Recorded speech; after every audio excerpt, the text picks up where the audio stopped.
So I want to begin by relation to the larger projects that I'm working with now. It's the World Congress on Environmental History is going to take place in 2024 in Oulu, Finland. And we're gathering, I'm in charge of a plenary session on Africa and water. And this is a theme that I'm exploring here today. So water is a medium that sustains both belief and life. So this is my pitch for environmental humanities, it being a very critical part of what we ought to be looking at in addition to the important natural science.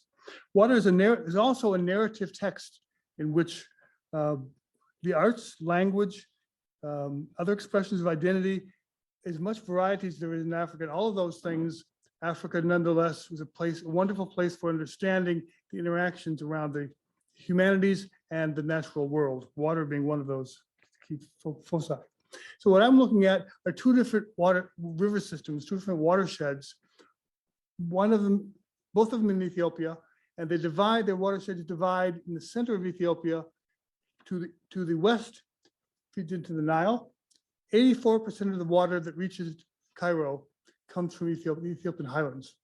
The right side, the other river system, it doesn't go to the Mediterranean, doesn't go through ancient Egypt. It simply disappears into the desert. And these are non-navigable water systems. But what I want to do is to talk about these two systems in comparison with the way identities feed off what a river system is.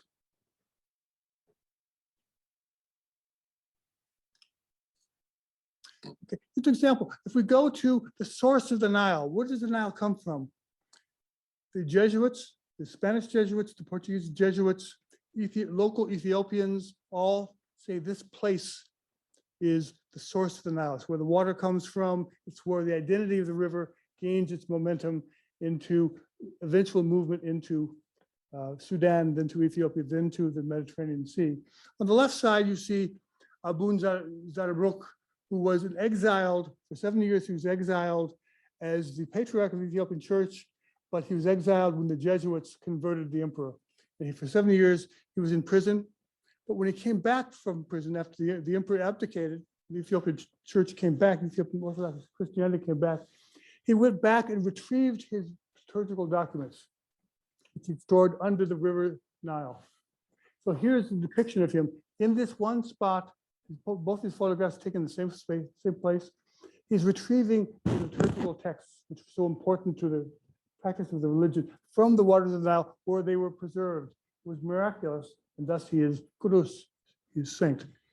On the right side is Alamitu. I met her when I was at this place. Again, she's about 100 meters apart, all close by. And she is there. Behind her is the source of the Nile. This is the beginning of the Nile coming out of the spring. And she's projecting her identity by her haircut. But even though the fact that we were speaking in Amharic when I was chatting with her, but her original language is another language which has been suppressed over time in this place. But she's also wearing the Gojamazena. The green wrap is a sign, it means the sorrow of Gojam. So she's expressing a much different sense of identity around the water. And that's purslane growing there. I collect purslane in the suburbs, and it's one of the things I enjoy collecting every year from the sidewalks and the parkways.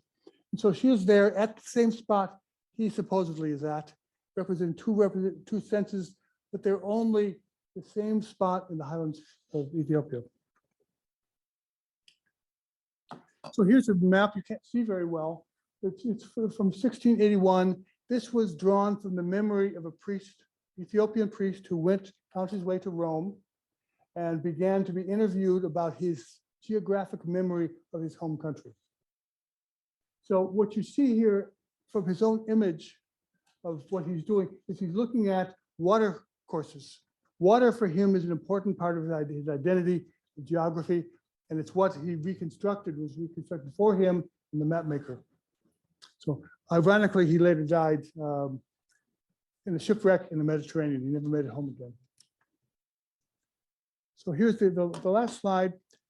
On the left side, this is the late Prime Minister of Ethiopia, Meles Zenawi, and he's pointing to two elements of his claim to authority and to leadership.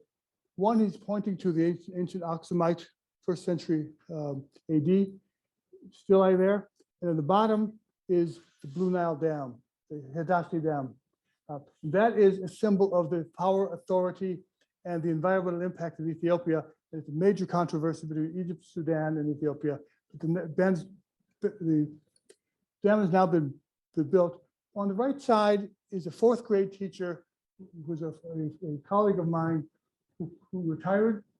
He bought a small tea house and commissioned a painting for his wall. I saw this, I thought it was amazing.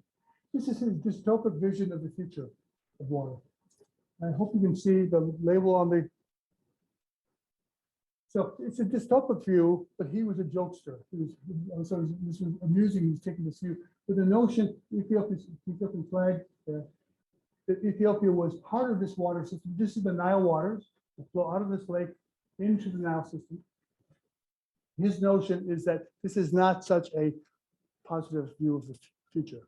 Water is fundamental to people's expressions in their language, in their art, and in their literature. And we need to be exploring that in a wider view of understanding what is actually on tap here in terms of understanding motivations. Thank you.